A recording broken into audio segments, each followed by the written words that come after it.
गुरुर्ब्रह्मा गुरुर्विष्णुः गुरुर्देवो महेश्वरः गुरुरेव परं ब्रह्म तस्मै श्री गुरवे नमः। ओम दयानंद चरणौ मनसा स्मरामि दयानंद चरणौ शिरसा नमामि। మహావిష్ణువు వస్తే మహావిష్ణు గారు మీకు దండం పెట్టాలంటే కట్టేస్తున్నారు, ఏం కక్కర్లేదే, దండం పెట్టాలని అనుకో చాలు, నాకు వచ్చేస్తుంది అన్నాడు. సరే నీకేంటి పరిస్థితున్నారు? అయ్యా ఏమిటిది పరిస్థితి, నాకు ఒక గ్లాసు నీళ్ళు ఇవ్వట్లేదు, ఓ పట్టెడు అన్నం పెట్టట్లేదు, అన్నీ వెళ్ళిపోతున్నాయి, పులిహారులు దద్దోజనం కట్టు పొంగలి చక్కెర పొంగలి కిచిడి పచ్చడి అన్నీ వెళ్ళిపోతున్నాయి, కళ్ళ ముందు నుంచి ఎవడికి పోతున్నాయి తెలియట్లేదు, నాకు మటుకు ఇవ్వట్లేదు, ఈ పెద్ద సింహాసనం నేను అడగలేదు, ఇవన్నీ కట్టేశారు బంగారు తాళ్ళతోటి, ఈ పండితులు వచ్చి షిఫ్ట్లు వేసుకొని మరి కొట్టేస్తున్నారు, నన్ను కొమ్ముతున్నారు, పొగుడుతూ ఉన్నారు, ఒక గ్లాసు నీళ్ళు ఇప్పించు, ముందు అసలు ఎన్ని కట్లు ఇప్పించు, ఒక గ్లాసు నీళ్ళు ఇప్పించు, కొద్దిగా అన్నం పెట్టించు అన్నాడు. మహావిష్ణువు పెట్టి అని సారీ ఆ ఒక్కటే అడగండి అన్నాడు. ఎందుకు దప్పిక్కి చచ్చిపోతున్నాను. నువ్వు భూలోకంలో ఏం చేసావు? 3 పూటల నన్ను పట్టుకి నలిపావు, అవునా? ఉదయం ఒకసారి, మధ్యాహ్నం ఒకసారి, సాయంత్రం ఒకసారి పిండావు.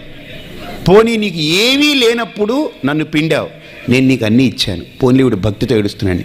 ఇచ్చిన తర్వాత ఎవరికైనా ఒక్క గింజ బియ్యం పెట్టావా? అన్నం పెట్టలేదు. ఒకడికి ఒక గ్లాసు నీళ్ళు ఇచ్చావా? ఇవ్వలేదు. విష్ణువే గొప్ప అనుకొని నన్ను పట్టుకుని కుమ్మావు 3 పూట్ల. విశ్వం విష్ణుర్వషట్కారో భూత భవ్య భవత్ ప్రభు భూతకృత్. నేను ఎలా నలిగిపోయాను అక్కడ, మిక్సీలో పడేసి హైలో తిప్పినట్టు తిరిగేశాను, నేను ఒళ్ళు హోనం అయిపోయింది. నేను అనుకున్నాను, రా బిడ్డ రా, వస్తావు కదా చూసుకుంటా, నేను ఎక్కడ చూడాలి అక్కడ చూసుకుంటాననుకున్నా. దొరికావు, వచ్చావు. ఇప్పుడు నువ్వు అక్కడ ఒక్కడికి అన్నం పెట్టుంటే నీకు ఇక్కడ 100 రోజుల అన్నం నేను శాంక్షన్ చేసేవాడిని. ఒక్కడికి ఒక గ్లాసు నీళ్ళు ఇచ్చుంటే ఇక్కడ నీకు 100 రోజులు కావాల్సిన నీళ్ళు ఇచ్చేవాడిని. నువ్వు ఒక్క పూట ఒక్కడి జీవితాన్ని నిలబెట్టుంటే ఇక్కడ నువ్వు ఎంతకాలం ఉంటావు అంతకాలం నేను చూసుకునేవాడిని. నా చేతులు నువ్వే కట్టేశావు. నీకు అంత అవకాశం ఇచ్చా నేను భూలోకంలో, సద్వినియోగం చేసుకోలేదు. సరే ఇప్పుడు నేను ఇక్కడ ఎంతకాలం ఉండాలి? 100 సంవత్సరాలు. అయిపోయి ఇలానే వీళ్ళు వచ్చి ఇలానే పొగుడుతు ఆ షిఫ్ట్లేసి పొగిడేస్తారు, ఇంకేం కంగారు పడక్కర్లేదు. రెడీగా ఉన్నారు వాళ్ళంతా, ఫుల్లీ పెయిడ్ వాళ్ళు, బోనస్సులు వస్తాయి వాళ్ళకి. ఇదేమిటయ్యా బాబు, ఇది ఏమిటిది, దీనికి విముక్తి ఏమిటన్నాడు. సరే నువ్వు ఇంతగా బాధపడుతున్నావు కాబట్టి నీకు ఒక అవకాశం ఇస్తాను.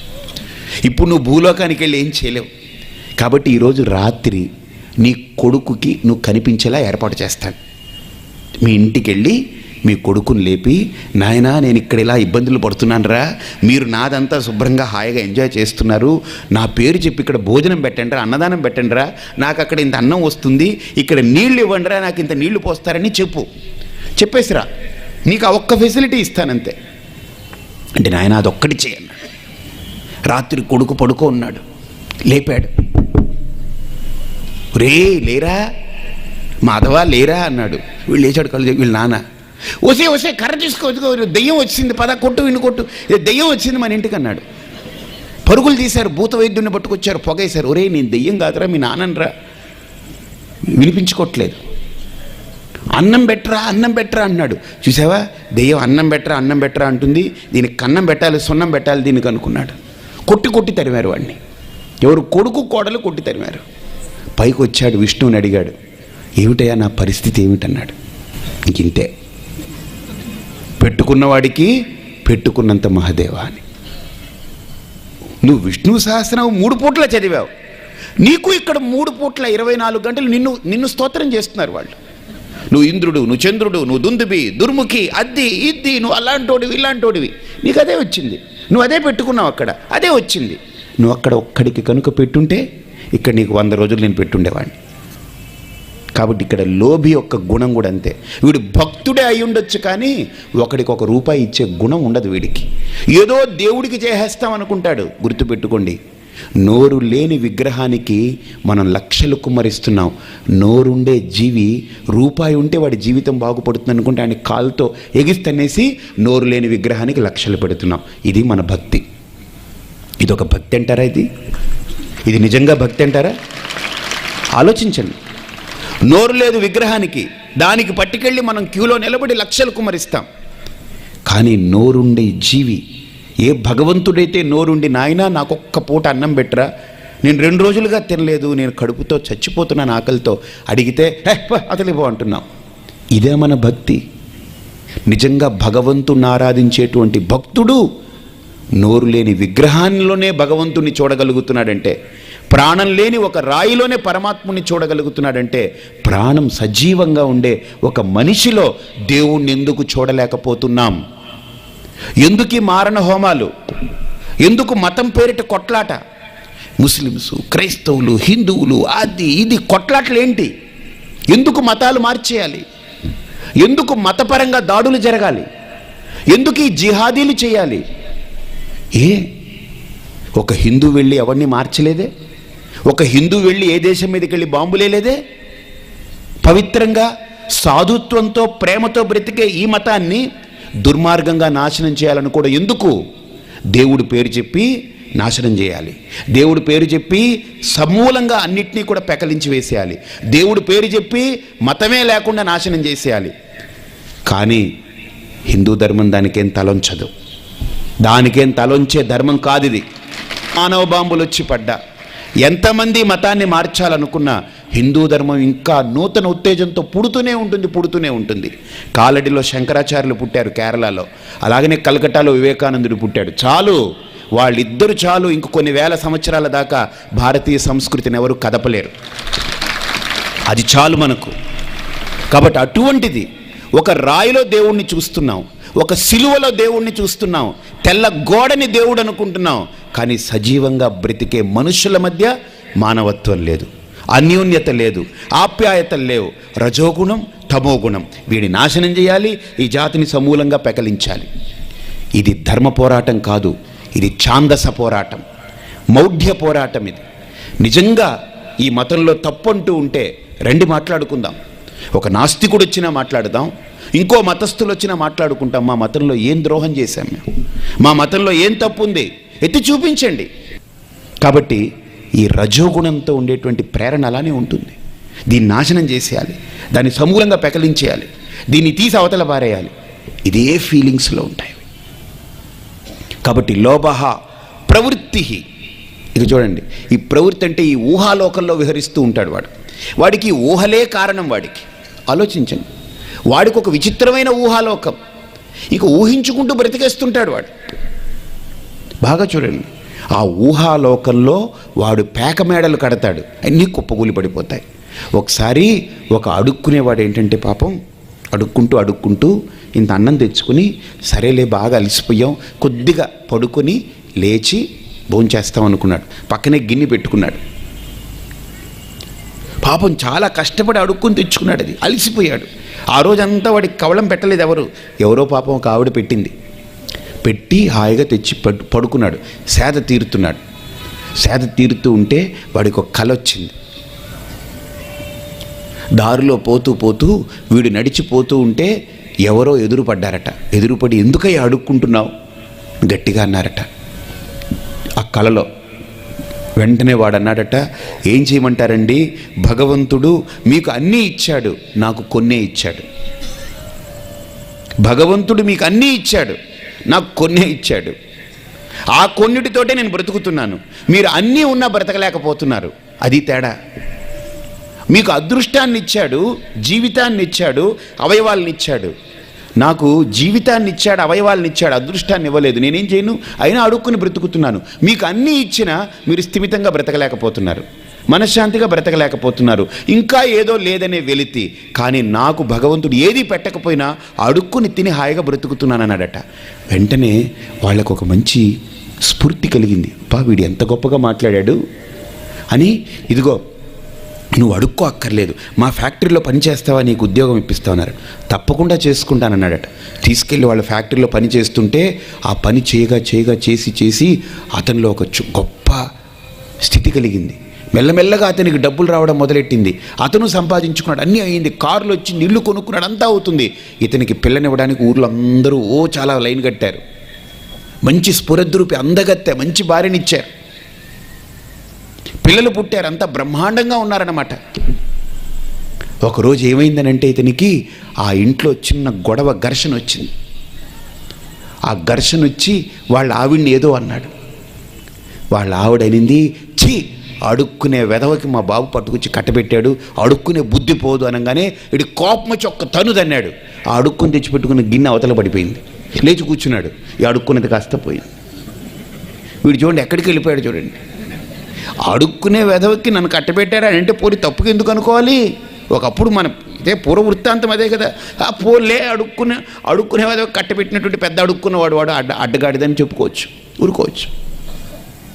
వీడి కోపం వచ్చేసింది. వాడి గురించి చెప్పగానే కోపం వచ్చి ఒక్క తను తన్నాడు ఆవిడ్ని తనలేదు, పక్కన గిన్నెలు ఎగిరి పడింది అవతల. వీడు అడుక్కున్న అన్నం కాస్త పోయింది, మట్టిపాలైంది.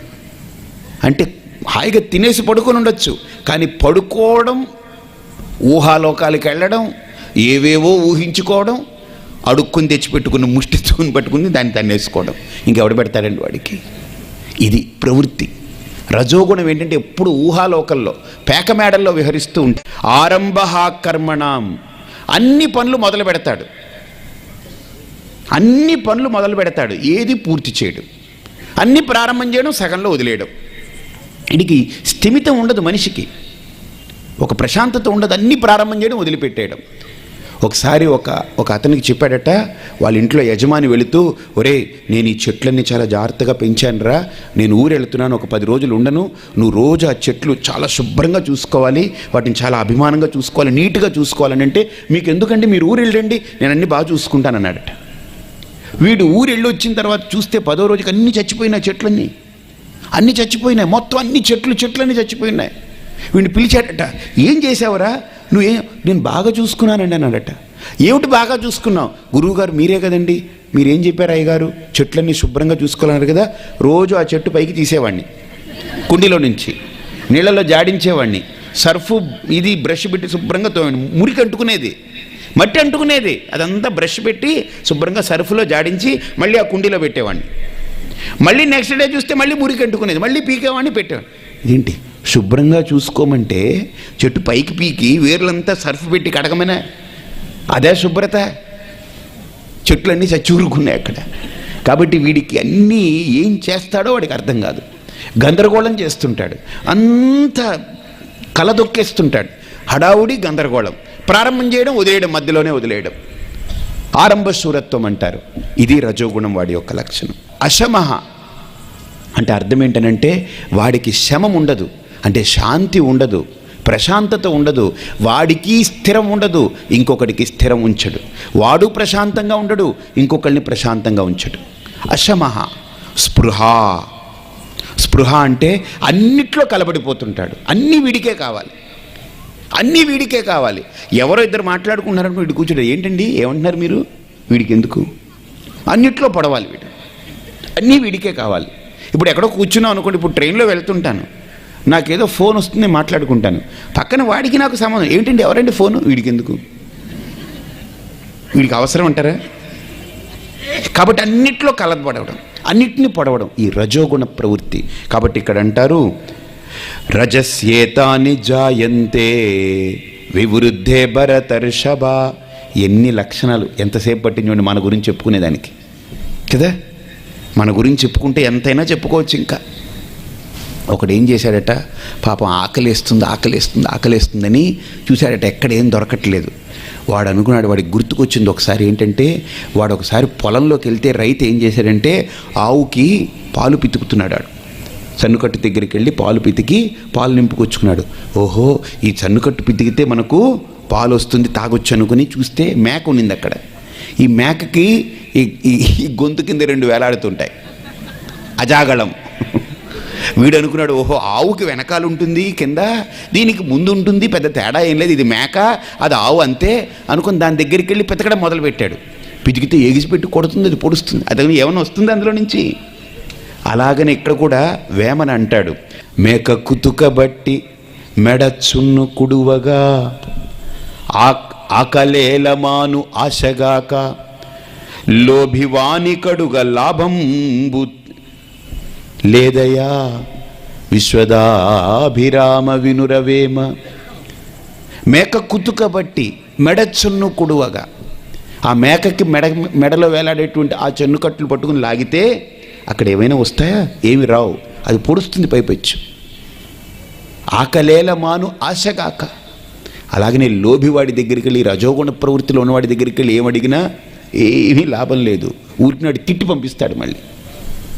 ఇవన్నీ మన గురించి ఎంత గొప్పగా చెప్తున్నారో చూడండి. పెద్ద గ్రంథమే రాశారు మన గురించి. ఎంత ఆనందపడిపోతున్నారు. విష్ణువుకి ఓన్లీ 1000 నామాలే, సహస్రనామాలు. మనకు లక్షలు కోట్లు రాసుకుంటూ పోతే ఎన్నైనా రాసుకోవచ్చు మనం. అయితే తమో గుణం ఉన్నాడు చూసారండి, మన యంగర్ బ్రదర్. ఇది చాలా గొప్పగా ఉంటాడు వీడు. వీడి గురించి చూడండి ఇంకా చాలా గొప్పగా ఉంటుందో. శ్రీ భగవానువాచ అప్రకాశో ప్రవృత్తిశ్చ ప్రమాదో మోహ ఏవ చ తమస్యేతాని జాయంతే వివృద్ధే కురు నందన. వీడు ఎలా ఉంటాడంటే సత్వగుణానికి పూర్తి ఆపోజిట్ వీడు. సత్వం అంటే శుద్ధంగా ఉంటుంది, తమస్సు అంటే చీకటి, పూర్తి ఆపోజిట్. రజస్ అంటే ఈ మధ్యలో ఉంటుందన్నమాట, అటు బ్లాక్ అండ్ వైట్ మిక్స్ అయి ఉంటుంది కొంత. సో బ్లాక్ గుణం ఎక్కువ ఉంటుంది, దాని యొక్క చేష్టలు ఉంటాయి అలాగ వికృతంగా. కాబట్టి ఇక్కడ తమస్సు, ఈ తమో గుణం ఉన్నటువంటి వాడు ఎలా ఉంటాడు తెలుసండి, అప్రకాశ. వీడికి బుద్ధి పనిచేయదు. ఎందుకని? బండబుద్ధి, మొద్దుతనం, ఆలస్యం, ఒళ్ళంతా బద్ధకం వీడికి, అణువు బద్ధకం. వీడు మాట్లాడడానికి కూడా బద్ధకం. ఒకవేళ వీడు మాట్లాడితే ఏం మాట్లాడతాడో, ఎప్పుడు ఏ రకమైన భాష ఉపయోగిస్తాడో చెప్పలేం. వాడి చేష్టలు ఎలా ఉంటాయో చెప్పలేం, ఏం చేస్తాడో చెప్పలేం. వాడు అప్రకాశ అప్రవృత్తిశ్చ. జడం, ప్రవృత్తి ఉండదు వీడి దాంట్లో, జడంగా పడుంటాడు. ఒక్కసారి లేచాడా ఏ విధ్వంసం సృష్టిస్తాడో తెలియదు. అంటుంటారు, రే నేను లేచానంటే చూడు ఏం చేస్తానా అని. అందుకని వాడిని లేపకుండా కూర్చోబెట్టాలి. అప్రవృత్తిశ్చ ప్రమాదో మోహ ఏవ చ. ప్రమాదం, వీడు ఏం చేసి పెడతాడో అర్థం కాదు, ఎప్పుడు ఏమేం చేసేసి తగలెట్టేస్తాడో అర్థం కాదు. మోహ ఏవ చ. చూడండి, ఇప్పుడు ఆ బిన్ లాడెన్ ఉండేవాడు, ఉన్నాడో మరి చచ్చాడో తెలియదు మనకు. వాడు అమెరికాలో వరల్డ్ ట్రేడ్ సెంటర్, మొత్తం ప్రపంచానికి సంబంధించినటువంటి కార్యకలాపాలు జరిగేటువంటి ఆ వ్యాపార కేంద్రం అది, ప్రపంచ వ్యాపార కేంద్రం అది. దాన్ని కూలగొట్టేశాడు అలాగా. ఎన్ని వందల మంది చచ్చిపోయారండి అక్కడ. అసలు వీళ్ళకి ఏ హక్కు ఉందండి ఇంకొక వ్యక్తిని చంపడానికి?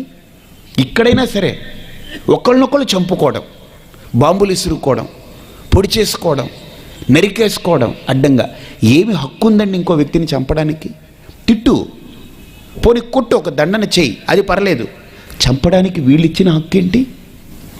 న్యాయస్థానంలోనే కోర్టులో ఉరిశిక్ష వేయాలి అని అంటే అసలు ఆ కోర్టు అధిపతి, ఆ న్యాయమూర్తి ఆలోచించి అన్నీ వెతికి అసలు అన్ని శిక్షాస్మృతులన్నీ వెతికి చూసి కిందపడి మీదపడి అప్పుడు ఆ న్యాయమూర్తి ఏం చేస్తాడు తెలుసండి, ఉరిశిక్ష వీడికి విధించిన తర్వాత అలా విరక్కొట్టేస్తాడు ఆ పెన్నుని. ఎందుకని?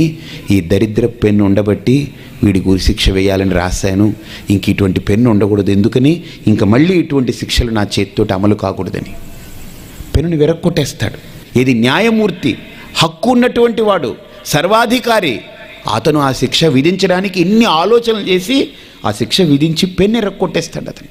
చూడండి, కావాల్సి ఉంటే ఆ శిక్ష వేసిన తర్వాత ఉరిశిక్ష అమలు చేసి అతనికి ఉరిశిక్ష రాశారనుకోండి, ఈ పైన ఆ న్యాయమూర్తి ఎవరు, జడ్జి కనుక ఇచ్చేస్తే, చీఫ్ జస్టిస్ కనుక ఇచ్చేస్తే ఆ పెన్ను నిబ్బు వెరక్కొట్టేస్తాడు ఆయన అక్కడే. ఇంకా పెన్ను వాడరు వాళ్ళు.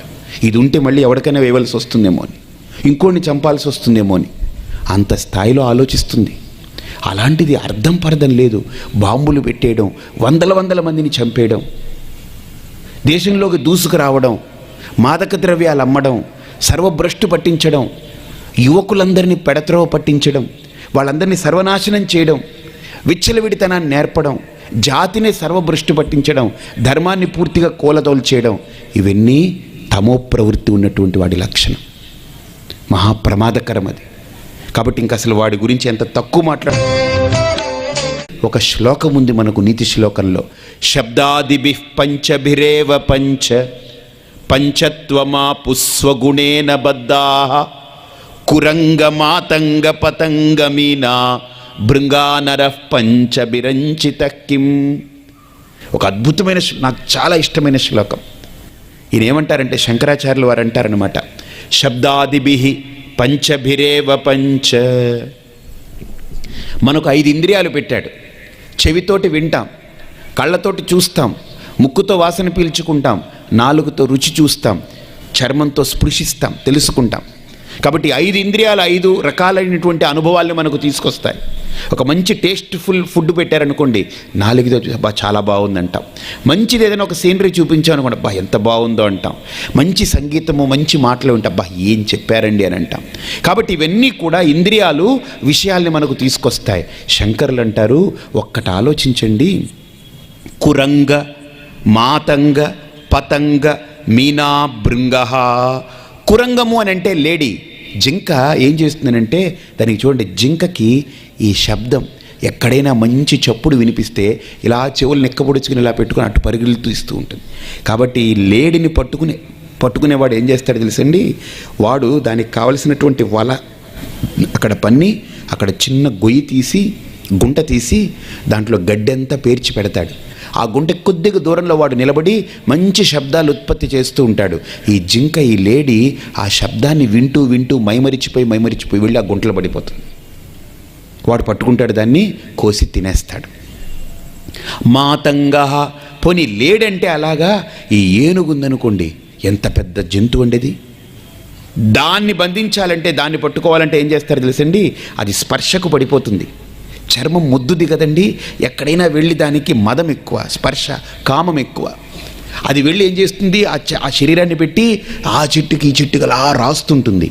అందుకని వీడికి తెలుసు, దీనికి ఆ స్పర్శను పొందాలనుకున్నప్పుడు, ఆ కామం కలిగి లోపల మదం కలిగినప్పుడు శరీరంలో ఆ స్పర్శ కావాలనుకున్నప్పుడు మంచి చెట్టుని చూసుకొని అక్కడ పెద్ద గొయ్యి కొట్టి పెడతాడు. పెద్ద గొయ్యి, దాని మీద అంతా కర్రలు గిర్రలు పెట్టి గడ్డి వేసి పెడతాడు.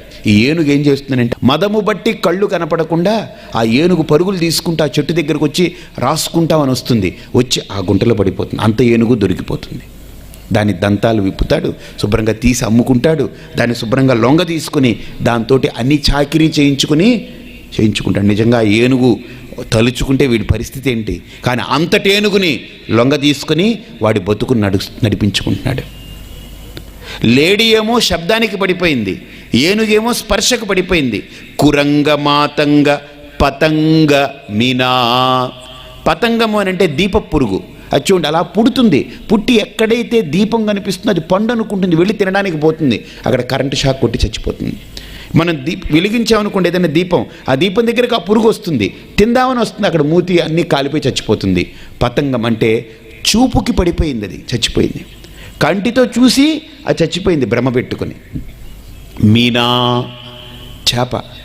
ఈ చేపను పట్టుకోవాలంటే ఏం చేస్తాడంటే ఎర తగిలించి గాలానికి కొక్కికి వేస్తాడు. ఈ చేప అనుకుంటుంది, అబ్బా నాకు మంచి దొరికింది, కదలట్లేదు, ఇలా వెళ్ళి పట్టుకుంటామని వెళ్ళి ఆ ఎరని ఇలా తగిలించుకుంటుంది. అసలు దీనికి ఏదైతే ఆకలి తీర్చుకుందాం అనుకుందో ఇదే వాడు ఆకలి తీర్చడానికి వస్తువు అయిపోతుంది. శ్రీ భగవానువాచ యదా సత్వే ప్రవృద్ధేతు ప్రళయం యాతి దేహభృత్ తదోత్తమ విదాం లోకాన్ అమలాన్ ప్రతిపద్యతే. ఇక్కడ అంటాడు, సత్వగుణ ప్రధానుడై ఉండి సాధన చేస్తూ ఈశ్వర అనుగ్రహాన్ని పొంది చక్కటి దానము, ధర్మము, శాస్త్రశ్రవణము, గురు శుశ్రూష, నిత్య అర్చన, ఒక సాత్వికత, ఎవరిని హింసించకుండా, ఎవడి జోలికి వెళ్లకుండా వీడు చక్కటి జీవన ప్రమాణాలతో, మంచి విలువలతో కూడుకున్నటువంటి ప్రమాణాలతో జీవన విధానాన్ని సాగించి ప్రాణం పోతే వీడికి ఏంటనంటే ఒక మార్గం దొరుకుతుంది. ఏంటనంటే అర్చిరాది మార్గం మనకు వస్తుంది. 8వ అధ్యాయంలో చెప్తారు, అది తారక పరబ్రహ్మ యోగంలో మనకు చెప్తారనమాట. అర్చిరాది మార్గం ద్వారా వెళ్ళిపోతాడు వీడు. ఎందుకని, వీడు బ్రతికినంత కాలం క్లీన్ లైఫ్ వీడిది, మంచి జీవితం, చక్కటి విలువలతో ప్రమాణాలతో కూడుకున్నటువంటి జీవితం. వీడు ప్రాణం పోయిన తర్వాత ఈ జీవి ఊర్ధ్వగతికి అర్చిరాది మార్గం ద్వారా వెళ్ళిపోతాడు. అర్చిరాది మార్గం అంటే సూర్యుడి యొక్క కిరణాలు వీడిని పైకి తీసుకెళ్తాయి, సూర్యకిరణాలు వీడిని పైకి తీసుకెళ్తాయి. అదే వాడు అక్కడి నుండి పైకి వెళ్ళి కొన్ని మంచి మంచి లోకాలకు వెళతాడు. అక్కడి నుంచి హిరణ్యగర్భ పదవి వాడు అక్కడికి చేరుకుంటాడు. హిరణ్యగర్భుణ్ణి చేరుకున్న తర్వాత వాడికి ఉత్తమమైనటువంటి ఉపాధి దొరుకుతుంది. ఆ ఉపాధితో మోక్షం పొందడానికి కావలసిన అర్హత అంతా కలుగుతుంది. అక్కడి నుంచి మోక్షాన్ని పొందుతాడు వాడు. అది సాత్వికుడి యొక్క గతి అలా ఉంటుంది. రాజసికుడు తామసికుల యొక్క గతి ఎలా ఉంటుందని అంటే ఇక్కడ చెప్తున్నారు, కర్మసంగిషు జాయతే తథా ప్రలీనస్తమసి మూఢయోనిషు జాయతే. రజోగుణంతో లోభము, ఆవేశము, ఆకృష్ట్యము, రకరకాల ఎమోషన్స్ తోటి వీడు నలిగిపోయి జీవితం అంతా రెస్ట్లెస్గా బ్రతికి చచ్చిపోయిన వాడు చంద్రకిరణాల ద్వారా వెళతాడు. రాత్రిపూట చంద్రకిరణాల ద్వారా ధూమ మార్గం ద్వారా వెళ్ళి వీడేం చేస్తాడంటే కొంత పైన ఆకాశాది మార్గాల్లో విహరించి మళ్ళీ కింద పడిపోతాడు. మానవ జన్మను పొంది మళ్ళీ ఈ మృత్యు రూపమైనటువంటి ఈ చక్రంలో పడుతుంటాడు వాడు. అదే తమో గుణంతో ఉన్నటువంటి వాడు నాశనం చేయాలి, అందరినీ భ్రష్టు పట్టించాలి, ధర్మాన్ని చ్యుతి చేయాలి, మనుషులందరినీ చంపాలి, ఈ ఏది ఉండకూడదనే శాడిజంతో, ఒక రకమైనటువంటి ఛాందసంతో బ్రతికి ఒక క్రూరుడుగా, ఒక హింసా ప్రవృత్తితో, ఒక దుర్బుద్ధితో, ఒక ద్వేషభావాలతో, విధ్వంసకరమైనటువంటి ఆలోచనలతో బ్రతికి వీడు చచ్చిపోతే వీడేం చేస్తున్నాడంటే మూఢయోనిషు జాయతే, అధోద్వారాల గుండా క్రిందకెళ్ళి వాడు అతల వితల సుతల పాతాళ తలాతల రసాల్లో క్రూరమైనటువంటి జంతువులుగా, అసలు ఘోరమైనటువంటి జంతువుల రూపాలని పొంది అక్కడ కింద కింద కింద కింద కిందకెళ్ళి అలాగా 100 ఏళ్ళు 200 ఏళ్ళు పెద్ద పెద్ద శరీరాలు పొంది ఆ జంతువు ఈడ్చుకుంటూ తిండికి ఒక్కొక్కసారి దొరక్క దేన్ని పడితే అది తిని ఏదో రకంగా బతికి అలా 200 సంవత్సరాలు 300 సంవత్సరాలు బ్రతికేటువంటి ఘోరమైనటువంటి జన్మలని లభిస్తాయి వాడికి. కాబట్టి సాత్వికుడికి ఆ జీవన ప్రమాణం వాడికి మోక్షానికి హేతు అవుతుంది. రాజసికుడి యొక్క జీవన ప్రమాణం వాడి మళ్ళీ పునర్జన్మకు హేతు అవుతుంది. తామసికుడి యొక్క జీవన ప్రమాణం ఘోరమైనటువంటి జన్మలకి అధోయోనుల్లోకి వెళ్ళి పడ్డానికి పనిచేస్తూ ఉంటుంది. అయితే ఇప్పుడు మనకు ఒక అనుమానం వస్తుంది, ఏమండి ఇప్పుడు మనం సాత్వికుడిగా మనం సాధన చేయాలి అని అంటే, మనం ఊర్ధ్వగతిని పొందాలి అని అంటే ఏం చేయాలి? ఇప్పటి వరకైతే ఏదో గడిపేశాం, వదిలేయండి. గతం గతః, ఇక నుండి నేను బ్రతికే జీవితం 5 రోజులు అవ్వచ్చు, 10 రోజులు అవ్వచ్చు, సంవత్సరం అవ్వచ్చు, 5 ఏళ్ళు అవ్వచ్చు, 10 ఏళ్ళు అవ్వచ్చు, నేను ఎలా బ్రతికితే నా జీవితాన్ని నేను చక్కబెట్టుకోగలను? నాకు ఈ ప్రమాణం కావాలి. వినాలనుందా? తెలుసుకుంటారా? ఆచరిస్తారా? రేపు సాయంత్రం వస్తే చెప్తాను.